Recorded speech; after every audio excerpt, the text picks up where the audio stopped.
Bonjour tout le monde. D'abord, je voudrais remercier la fanfare VNB, parce que je le dis, la politique, souvent c'est comme un plat de résistance un peu dur à avaler. Quand on met de la musique par-dessus, c'est comme de la sauce et ça aide à le faire passer. Donc merci à vous, merci à la fanfare VNB. Je remercie, vous savez, quand il y a la sono qui marche, quand il y a eu un peu de com et ainsi de suite, ça s'est pas fait par la main invisible du marché, c'est fait par des petites mains invisibles, mais que je tiens à saluer: Alexandre, Eric, Richard, Tarek, Franck, Jean-Paul, Lina, Karim, Ayman et Lucas au son. Un grand merci à vous tous et toutes d'avoir organisé ça. Écoutez, par principe, je commence par donner la parole aux gens. On a aujourd'hui Louisa Areb qui est parmi nous, qui est l'une des figures du film Au Boulot, qui est de Saint-Étienne, mais qui voyage un peu avec le film. Je propose de commencer par lui donner la parole, et puis après je ferai une prise de parole, et après j'espère qu'on aura encore du temps pour dialoguer. Je viens plus pour un dialogue que pour un monologue, d'accord ? Vas-y Louisa. Bonjour à toutes et à tous. Moi c'est Louisa, je suis auxiliaire de vie et je suis dans le film. J'ai bien réfléchi, au début je voulais pas y être et puis finalement j'ai accepté. C'était surtout pour mettre la lumière sur mon métier, et puis ce film met la lumière sur beaucoup d'autres personnes. Et ce qui est important pour moi, c'est de venir dans des rassemblements comme celui-ci pour vous parler de nous, de notre utilité auprès des gens, tout en sachant qu'à un moment dans votre vie, vous aurez tous besoin de nous. Et que là, la situation est compliquée. Et qu'il faut vraiment, vraiment revaloriser ce métier, parce qu'il n'y aura plus personne dans quelques années. Et puis grâce au film, grâce à François et à Gilles, il y a cette lumière. Et le fait d'être dans ce film, ça me permet de porter la parole de toutes mes collègues et collègues de France. Voilà. Je vais vous donner une autre raison d'applaudir Louisa. Aujourd'hui, filmer le travail est quelque chose de très compliqué. Je le dis, c'est à mon avis plus simple de faire un film pornographique avec un homme et une femme qui font l'amour tout nu dans toutes les positions que de filmer le travail. Parce que, au fond, on a des interdits permanents. On voulait filmer dans un hôpital, on a eu l'interdiction de tous les hôpitaux qu'on a contactés.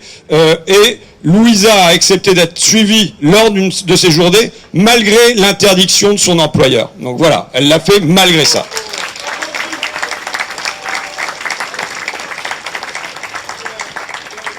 Je vais lancer la discussion.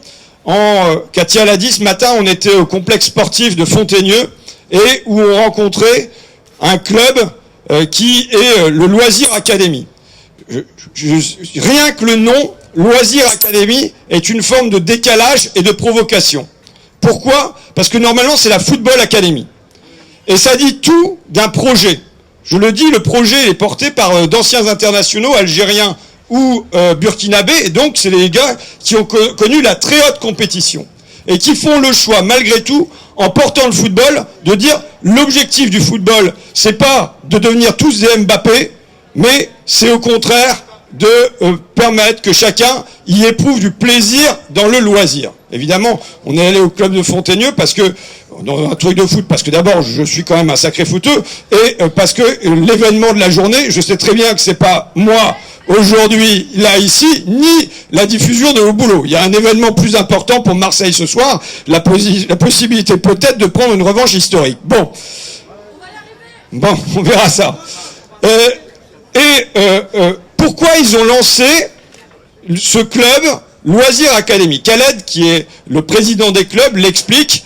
À un moment, il a des filles, il amène ses filles au football, et il voit les gamins qui sont malheureux, des gamins qui sont en train de pleurer, qui restent sur le banc de touche, qui sont engueulés par l'entraîneur, et voilà, qui, à la place d'être là dans la joie, au foot, éprouvent de la tristesse. Je le dis, c'est quelque chose que je comprends, parce que c'est quelque chose que j'ai vu moi aussi. C'est-à-dire que si t'es pas mis au foot à 5 ans et que tu commences le foot à 8-9 ans, déjà t'es en retard, t'as loupé la première marche, et t'es sûr de jamais pouvoir vraiment jouer.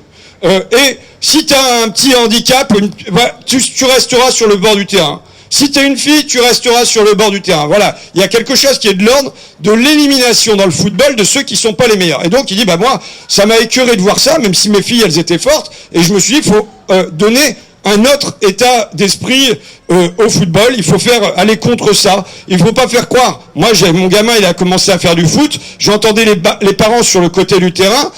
Ils donnaient des ordres à leurs gamins comme si ils allaient tous devenir des Mbappé, qu'ils allaient remporter des millions d'euros. Vous voyez, avec cette illusion-là qui était véhiculée parfois par les clubs ou par les parents. Et donc, ils décident de lancer la Loisir Academy pour que tout le monde ait sa place sur le terrain, pour que tout le monde ait sa place dans le sport. Alors, il se trouve que Guillaume, il est où Guillaume? Il est en train de picoler, j'imagine. Bon. Guillaume, qui est la personne qui fait nos repérages pour le film, souvent, et qui, là, se baladait autour du terrain, mais dehors, il y avait d'autres clubs qui étaient en train de jouer, et c'était pas la Loisir Academy, c'était les clubs ordinaires, et c'était, ce qu'il entendait, c'était l'entraîneur qui disait « Tu vaux rien, tu vas sortir si tu continues à jouer comme ça et tout ça ». C'est-à-dire que ce qu'on se racontait à l'intérieur du clubhouse était l'inverse de ce qui se passait dehors sur le terrain. Là, je raconte ça, vous dites « Mais quel est le rapport avec la politique ?» Je pense que c'est une parabole. Je pense que le club de foot ordinaire, ce que je raconte du club de foot ordinaire, est à l'image de notre société qui veut mettre de la concurrence partout. Qui veut mettre de la concurrence, évidemment, entre les entreprises, mais qui veut mettre de la concurrence entre les territoires, qui veut mettre de la concurrence, vous savez, même entre les universités, il y a de la concurrence, et quand on a fait Parcoursup, par exemple, c'est pour installer de la concurrence entre les lycéens sur les places qu'ils pourront obtenir après. Dans l'électricité, il a fallu, ou dans le gaz, il a fallu qu'on installe de la concurrence avec 23 distributeurs différents qui n'ont pas du tout permis de faire des économies, bien au contraire, quand on voit le tarif du gaz et de l'électricité. Les chemins de fer, où il y a une seule ligne, il faut y installer de la concurrence. Et pour faire un lien, possiblement, on en parlera après avec le trafic de drogue, j'ai expliqué ce matin, vous savez qu'il y a seulement un conteneur sur 5000 qui est ouvert dans les ports. C'est seulement un conteneur sur 1000 qui est contrôlé par des rayons laser ou autres. Et tout ça, c'est une loi de la concurrence aussi. Qu'est-ce qui se passe? Il se passe que si jamais Marseille se mettait à contrôler un conteneur sur 100, ça ralentirait les échanges. Que décideraient de faire les porte-conteneurs? Et en vérité, c'est ce qu'ils essaient de faire, c'est d'aller vers le port du Havre, mais comme le port du Havre, ils peuvent contrôler un petit peu plus aussi, ils décident d'aller vers le port de Rotterdam ou vers le port d'Anvers, mis en concurrence, parce que là-bas, on sera beaucoup moins ralenti dans les échanges. Donc en fait, il y a une loi de la concurrence qui une volonté politique d'installer de la concurrence partout, d'installer une guerre de tous contre tous, de tous les territoires, des villes contre les villes, mais des hommes et des femmes contre les hommes et les femmes. Évidemment, notre projet politique, il est inverse de ça. Il est dire qu'il faut rétablir de l'entraide entre les gens. Il y a un bouquin, Pablo Servigne a publié un bouquin qui s'appelle L'entraide, et où il montre à l'intérieur que finalement, dans la nature, l'entraide existe immensément, mais dans la société aussi, l'entraide existe immensément. Il n'y a rien qui se passe aujourd'hui s'il n'y a pas eu de l'entraide. La palette qui a été posée là, c'est par entraide. Ce qui a été fait par les petites mains de Marseille aussi et de Gagné, ça relève de l'entraide. Au fond, la société repose centralement sur l'entraide, et pourtant on a des dirigeants politiques qui ne font que prôner la concurrence, dans une forme de darwinisme social, avec le gagnant ramasse tout, c'est Mbappé, et les autres, eh bien, ils restent sur le banc de touche. Vous voyez, je fais le lien avec la situation économique du pays. Avec, d'un côté, c'est une donnée que j'aimerais que tout le monde se mette en tête, que tout le monde connaisse par cœur. Dans mon journal de député, tous les 3 mois, je publie un petit journal que je distribue dans ma circonscription, et il y a toujours les mêmes stats, il y a un truc qui est le post-it. Je vous donne le post-it. Certains de vous le connaissent, parce que quand même, quand on répète, mais à la naissance du classement Challenge en 1996, les 500 premières fortunes françaises avaient l'équivalent de 5% du PIB. D'accord?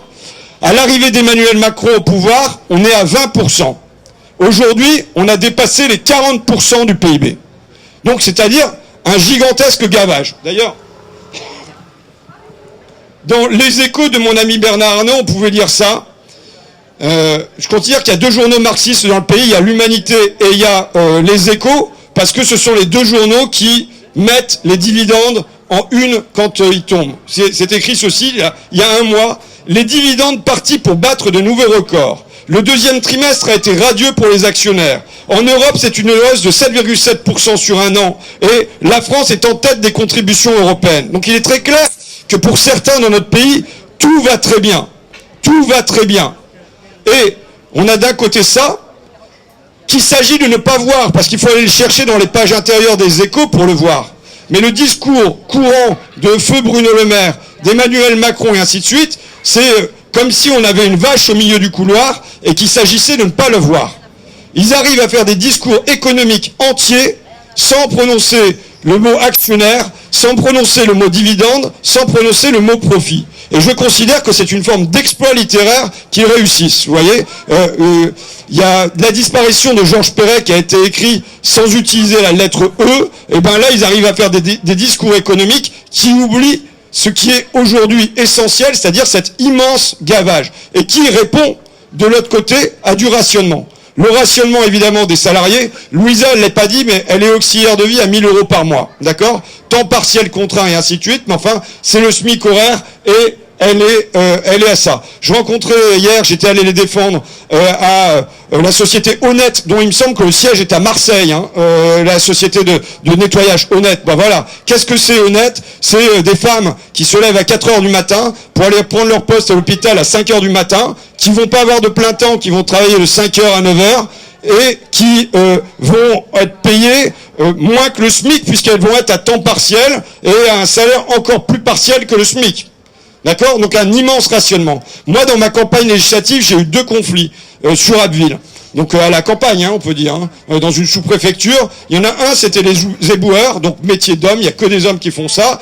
Et parce que on venait leur gratter, on voulait pas plus leur payer une prime sur le fait qu'ils se levaient comme les agents d'entretien de Honnête, ils se levaient à 4 heures du matin pour aller ramasser les poubelles, et on voulait essayer de leur gratter que c'était des heures de nuit, quoi. Et donc ça leur faisait 150 € en moins, ça les ramenait au SMIC. Et les gars me montraient les SMS qu'ils recevaient le 5 du mois, parce qu'au moment où les factures étaient passées, et où ils restaient, et la banque leur annonçait que ça y est, ils avaient commencé à payer les AGIO le 5 du mois. Et avec un papa célibataire qui me disait que pour garder ses enfants, il allait devoir faire la manche auprès de sa mère, un autre qui racontait comment il était très rapidement en galère. Notre conflit était un conflit féminin, je veux dire, parce qu'il n'y avait que des femmes, c'était à la clinique Sainte-Isabelle à côté, c'était des aides-soignantes, des agents d'entretien de la clinique, et elle me disait, ça fait 3 ans qu'on part plus en vacances. Je dis, pour moi, c'est une marque de déclassement. Demain, je vais à un départ de car qui est organisé, je crois, par la mairie de Marseille pour les vacances de la Toussaint. Mais le sentiment de déclassement qu'éprouvent les gens quand, avec leurs parents, ils pouvaient partir en vacances, mais que eux ne peuvent plus emmener leurs enfants en vacances. Ça dépasse ce qu'il y a de matériel. Vous savez, il y a quelque chose dans tout ça qui est de l'ordre du spirituel, c'est-à-dire un sentiment de honte. De honte parce qu'on ne parvient plus à offrir ça à ses enfants. Et c'est de la même manière une aide-soignante qui me dit, cette année, à la rentrée, il n'y aura pas de poney pour ma fille. On peut s'en ficher qu'il n'y ait pas de poney pour sa fille. Mais voilà, c'est le petit plus, le petit supplément de loisirs et de plaisir qui est gratté pour les gamins. Et donc, voilà, à l'immense gavage des uns, répond le rationnement des autres. Évidemment, normalement, entre le fort et le faible, il doit y avoir l'État. Il doit y avoir l'État dans les quartiers nord de Marseille, il doit y avoir l'État à Abbeville, il doit y avoir un État qui rétablit les plateaux de la balance entre le fort et le faible, entre le capital et le travail. Je vous dis entre le capital et le travail. Tiens, on peut faire... ceux qui m'ont vu ma vidéo, c'est pas la peine de répondre, mais pour les autres. Qui a dit, depuis des décennies, le capital a été mieux rémunéré que le travail, et la part du travail dans la production de valeur a été réduite?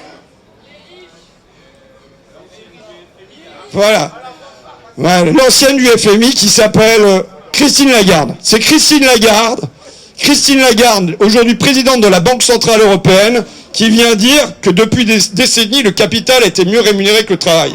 Il ne s'agit pas d'attendre que la main invisible du marché vienne rééquilibrer ça. Évidemment, on attend de l'État qui vienne le faire. Je peux revenir sur ce qui s'est passé sur le budget, là, sur les derniers jours.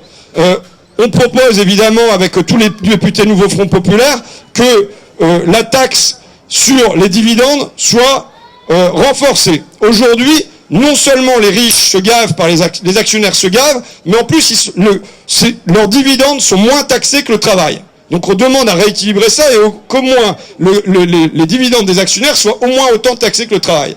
Et on échoue. On échoue, je vais vous le dire pourquoi, parce que les macronistes sont contre, c'est normal, c'est Macron qui l'a fait. Mais les députés du Rassemblement national votent contre aussi.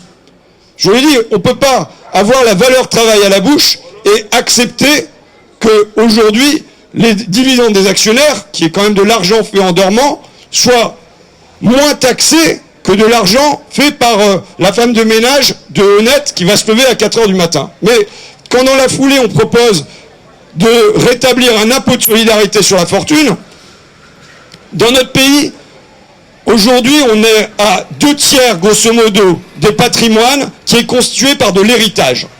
Il y a 40 ans, c'était 1/3 des patrimoines qui étaient constitués par de l'héritage. C'est-à-dire qu'aujourd'hui, ce n'est plus par le travail qu'on peut faire fortune, mais même sans faire fortune, qu'on peut avoir un petit peu de patrimoine. On n'arrive pas à même se payer une baraque, ça devient de plus en plus difficile par le travail si on ne bénéficie pas d'un héritage. Donc, il y a quand même une grande injustice. Même si on est libéral, à la limite, même un libéral devrait se dire, c'est normal de gagner sa vie par sa capacité individuelle, plus que par l'héritage de ses parents. On propose de rétablir donc l'impôt de solidarité sur la fortune, de renforcer l'impôt sur les héritages. Qui vote contre ? À la fois les macronistes, bien sûr, mais avec le Rassemblement national.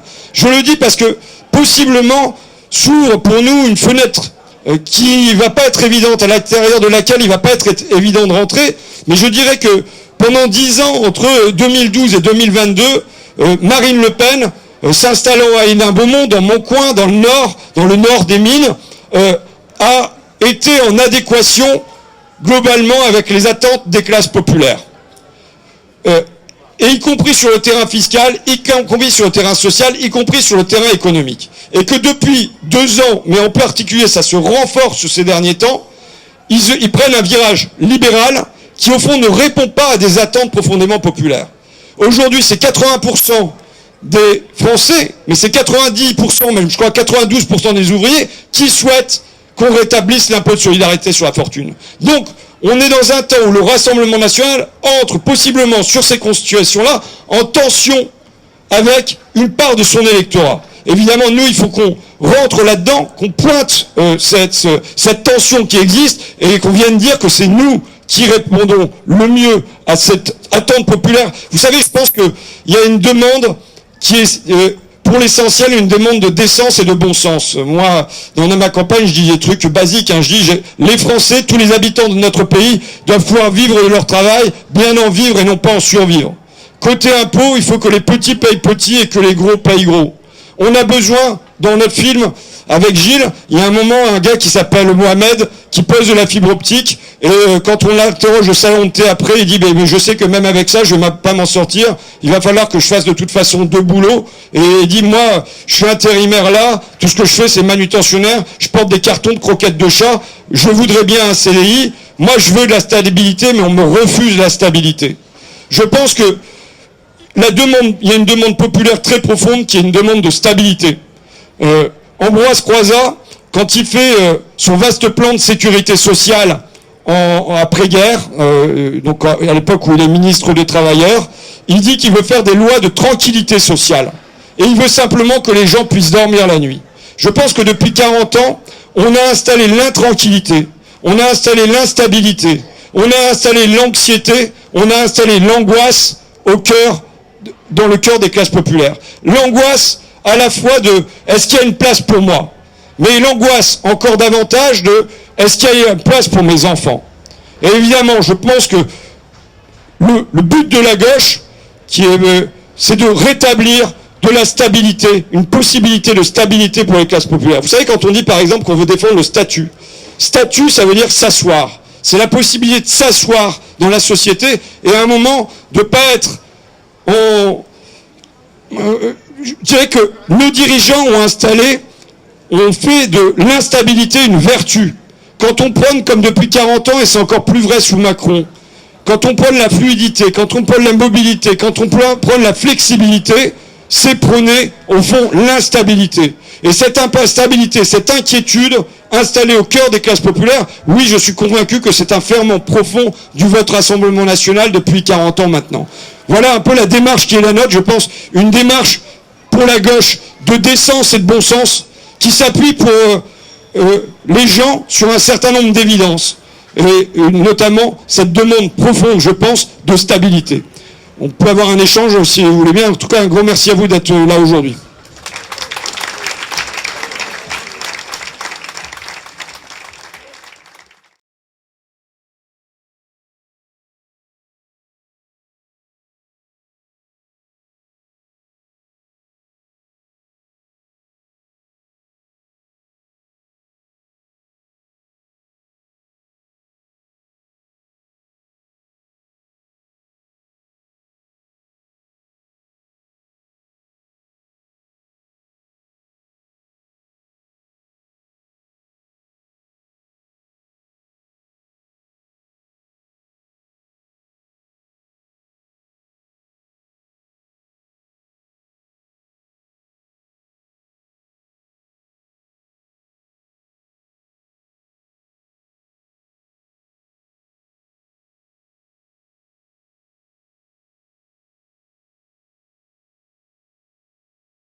D'abord, moi, il y a un verbe qui me tient à cœur, c'est le verbe animer.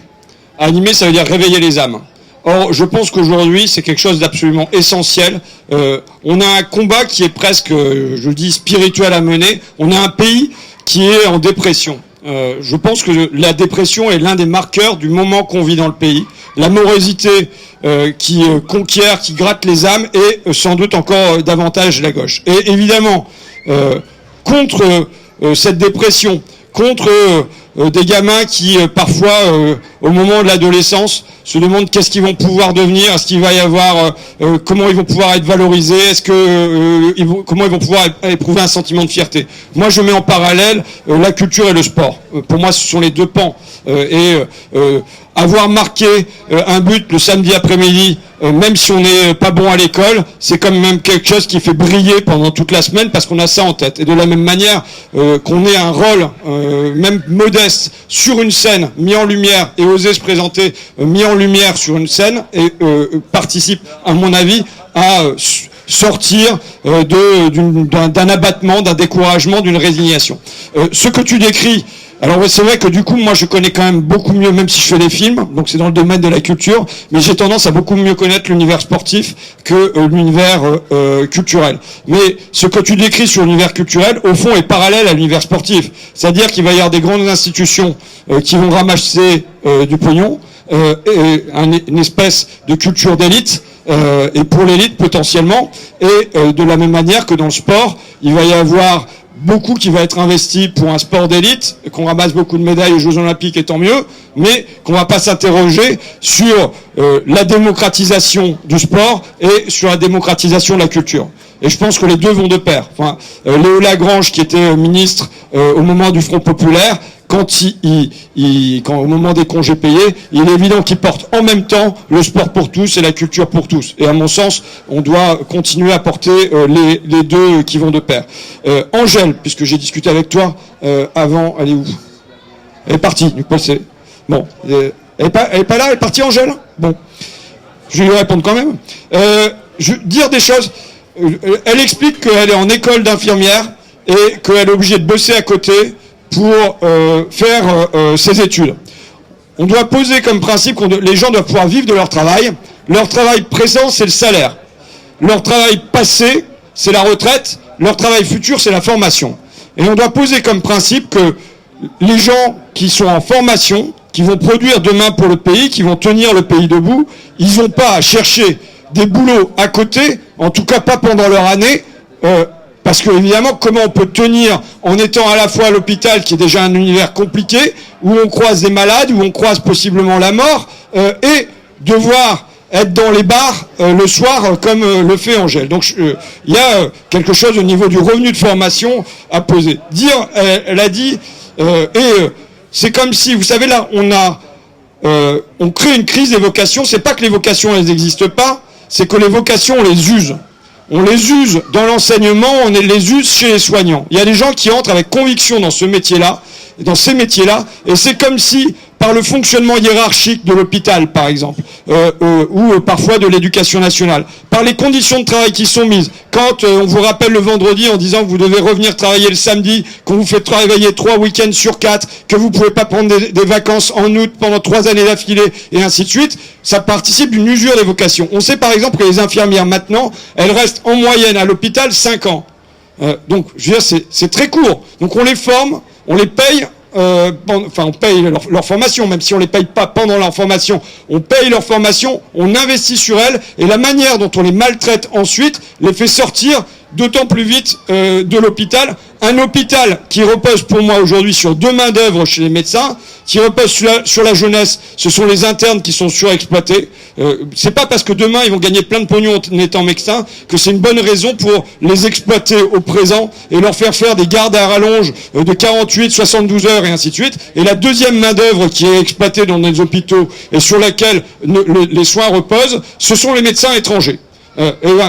C'est vraiment la marque. Alors que l'hôpital devrait être le pilier de l'État social, ça marque quand même à quel point ce pilier est rongé pour qu'on le fasse reposer sur 2 populations exploitées, les jeunes et les étrangers.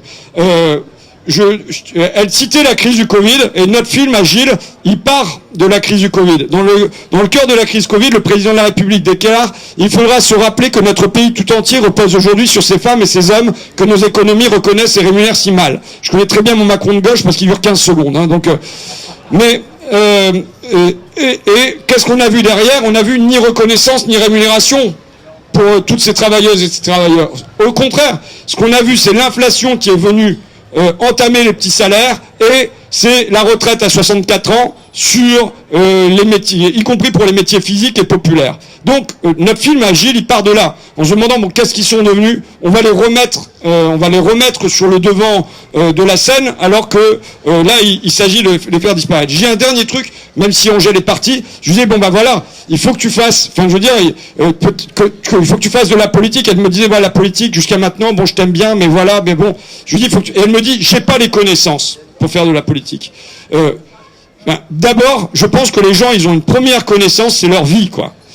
La vie d'Angèle, ce qu'elle raconte de ses conditions de travail, est un enseignement d'être payé 1 euro de l'heure, alors qu'on remplace en partie des soignants à l'hôpital pendant ce temps-là, devoir travailler à côté le soir, chercher à être utile à la société, être utile à vivre et à rêver, comme le chantait Julien Clerc, chercher à être utile à la société parce que elle va donner demain, et être écrasé, humilié de cette manière-là, je pense que c'est une leçon politique. Et oui, c'est pas inutile de lire des livres pour compléter, c'est pas inutile d'entendre des discours pour compléter, mais déjà, la vie réelle est un enseignement. ça y est, je parle en digression totale, mais c'est pas grave. Par exemple, on me disait, mais alors, on me dit, mais avec les médias et ainsi de suite, jamais on va s'en sortir parce que les médias sont aux mains du capital, et c'est évident. C'est encore plus évident qu'aujourd'hui, il y a des propriétaires de médias qui ont un projet politique, pas juste de garder un système libéral, mais de servir la soupe au Rassemblement national. Bon, mais quand je regarde une très grande victoire que nous avons eue, en tout cas moi j'en étais, du 29 mai 2005, d'accord ? Le 29 mai 2005, 55% des Français votent pour le non, mais c'est 80% des ouvriers, 71% des employés, 67% des chômeurs. Donc c'est un véritable vote de classe qui se produit. Un véritable vote de classe qui se produit alors que tous les grands partis, tous les grands médias, tous les grands dirigeants d'entreprise venaient dire qu'il fallait voter pour le oui. Qu'est-ce qui a fait voter pour le non 80% des ouvriers? C'est leur vie. C'est le contraste entre le discours qui était tenu à la télévision et ce qu'ils vivaient dans leur quotidien. Donc évidemment, il faut faire, c'est pour ça que je parle de l'histoire de Fontelieu et du club de foot et ainsi de suite, parce qu'il faut que nos vies soient évidemment un apprentissage. L'apprentissage politique, il peut passer par des discours, mais il passe d'abord par nos conditions d'existence matérielles et ce que ça peut donner sur le plan spirituel. Son film au boulot. Moi, je suis en lutte contre des mastodontes comme FedEx, Amazon et Chronopost, etc. Tous ces mastodontes. Et hier soir, on a fait une réunion avec Daniel Simonet, qui était l'aboutissement d'un travail sur un projet de loi qu'on porte sur la sous-traitance et la précarisation au travail. Et je voulais vous dire que François Ruffin allait porter ce projet avec nous, qu'il allait nous aider et qu'il fallait absolument se rassembler, réunir toutes les branches professionnelles. Moi, je suis transporteur, je suis pas capable tout seul de réunir énormément de monde. Mais si on le fait avec les agents du nettoyage, avec le gardiennage, avec l'industrie, avec tous les secteurs d'activité, les infirmières, on peut tous se retrouver dans la rue et faire quelque chose de très bien. Voilà. Merci à tous et merci à François. Merci beaucoup, François. Je vais conclure rapidement. D'abord dire que j'avais déjà déposé une proposition de loi lors de mon premier mandat pour que la sous-traitance ne signifie pas maltraitance. Or aujourd'hui, je le dis rapidement, mais on a une économie à deux vitesses qui se passe avec les donneurs d'ordre et les grandes multinationales dans lequel qui aspirent la plus-value en haut. Et éventuellement avec des salariés qui peuvent avoir encore un comité d'entreprise, un 13e mois, de l'intéressement, de la participation. C'est pas des privilégiés, c'est pas le paradis, mais dans les sous-traitants, les sous-sous-traitants, les sous-sous-traitants, il y a un écrasement qui se produit parce qu'il n'y a plus de plus-value et on se partage des miettes. Donc il est évident qu'il faut maintenant qu'il y ait un équilibre qui soit trouvé entre les donneurs d'ordre et les sous-traitants, et toutes les propositions de loi qui iront en ce sens, je les appuierai bien sûr. Je reviens sur ce qu'a raconté Charlotte sur l'école. Donc avec la perspective de prendre un deuxième métier, je le dis, il y a 20 ans, quand on voyait qu'en Argentine, il y avait un truc en Argentine, c'est que les gens, ils allaient à leur premier boulot, ils déposaient leur manteau et ils allaient à leur deuxième boulot pour faire croire qu'ils étaient au premier boulot et qu'ils étaient partout comme ça. Et l'idée de cumuler, que les gens cumulent des boulots, ça paraissait invraisemblable il y a 20 ans.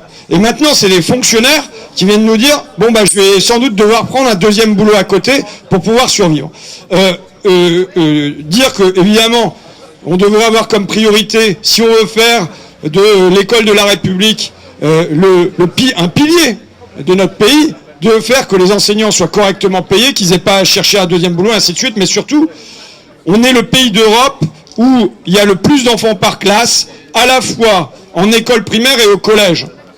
Et c'est dans ce pays-là qu'on va décider de supprimer 4000 postes de profs. Oui, il y a une baisse de la démographie dans notre pays. Mais on devrait en profiter pour se dire, on va venir desserrer les taux. Surtout que dans le même temps, ça a été un peu évoqué par Charlotte, mais on décide de faire de l'inclusion des enfants en situation de handicap. Ce qui est une très bonne nouvelle dans la durée, de permettre aux gamins de suivre une scolarité plus ou moins normale. Mais on ne peut pas faire de l'inclusion low cost. On ne peut pas faire de l'inclusion à bas coût et qui repose sur les enseignants qui doivent courir d'un gamin à l'autre et ainsi de suite, gérer la classe où il y a déjà des problèmes. Pardon. Allez, venez, monsieur, vous dites non, alors je vous donne le micro. Les AESH, Et donc, il y a un problème grave qui se pose en ce moment. C'est les AESH qui sont sur le temps de cantine, qui devraient être repris par l'éducation nationale, qui sont en ce moment assumés par les municipalités et qui donc là, il y a un gros problème. On ne sait pas du tout quel va être notre sort à nous qui travaillons pendant ces périodes de temps méridien ou temps cantine. Merci monsieur. Merci, quel est votre prénom ? Merci Antoine.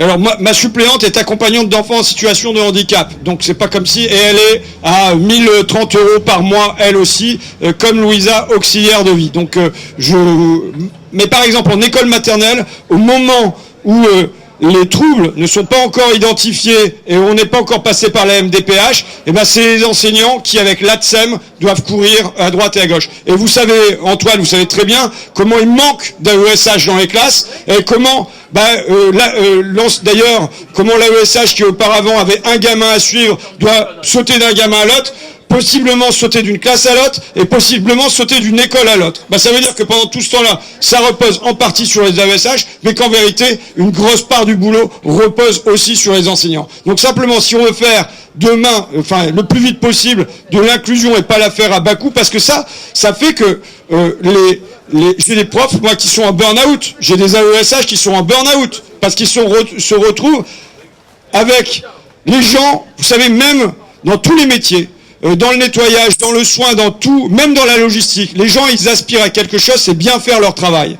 Et quand on ne leur permet plus de bien faire leur travail, ça leur crée un mal-être, ça fait qu'ils vont pas bien. Quand en plus c'est des humains qu'on a en face, quand c'est des enfants, quand c'est des malades qu'on a en face, et qu'on a le sentiment de pas bien faire son travail, on se porte très mal en rentrant chez soi le soir. Et ça participe d'avoir du burn-out et des troubles psychiques liés au travail. Je dis un dernier mot de conclusion, deux points optimistes. Je pense que dans la durée, nous avons ce que Gramsci appelle un détachement de l'idéologie dominante. C'est-à-dire que, je parlais de la concurrence tout à l'heure, la concurrence, les gens, ils en ont soupé. C'est plus quelque chose qui fait envie, c'est plus quelque chose qui enthousiasme. Ce qui ont dit la croissance, les gens ils croient plus que c'est par la croissance que ça va aller mieux dans la société. Si on dit la mondialisation, les gens ils en veulent plus. Notre combat, c'est de réussir à transformer ce négatif-là, ce dont les gens ne veulent plus, en la concurrence, on le remplace par l'entraide. La croissance, on le remplace par le partage. La mondialisation, on le remplace par de la protection. On a un devoir. Alors, Gramsci disait qu'il fallait allier le pessimisme de la lucidité à l'optimisme de la volonté. On a un devoir, plus seulement d'être contre ce qui se fait, mais de montrer, ne serait-ce que par des initiatives qui sont prises, type le club de foot de Fontaigneux, montrer des îlots de la société qu'on veut pour demain. Je dis un dernier point plus positif sur ce qui s'est produit entre le 9 juin et le 7 juillet. Entre le 9 juin au soir, on a la certitude que le Rassemblement national va être majoritaire à l'Assemblée un mois plus tard. D'accord ? Ça apparaît comme étant une fatalité compte tenu du résultat des votes aux élections européennes. Parce que, oui, je prononce Front Populaire. Parce que les partis derrière font pas n'importe quoi. Parce qu'on réussit à se réunir, en un mois, on endigue la montée du Rassemblement national. Ça veut pas dire, je ne considère pas qu'on a gagné. Je ne considère pas que ce soit une victoire. Mais en revanche, on a obtenu un répit, on a obtenu un sursis. Maintenant, évidemment, ce répit et ce sursis, il faut le mettre à profit. Il faut le mettre à profit pour que demain on puisse gagner, pour qu'on puisse gagner en entier et pas à moitié, qu'on puisse gagner dans les Cartagnères de Marseille, qu'on puisse gagner à Miramas aussi, puisque il y a des jeunes là qui venaient de Miramas et qui disaient que c'était bien compliqué parfois de passer là-bas quand on est de gauche, alors que c'était une terre de gauche. Hein. Je veux dire, on est quand même quelque part ici dans un Midi rouge qui répond à mon Nord-Pas-de-Calais Picardie rouge du Nord. Hein. On est quand même en situation de symétrie. On se demandait, mais bordel, qu'est-ce qui se passe pour que des terres ouvrières, des terres populaires comme les nôtres basculent au Rassemblement national? On a montré entre le 9 juin et le 7 juillet que ça n'était pas une fatalité. Il faut aller plus loin pour gagner. Merci à vous en tout cas.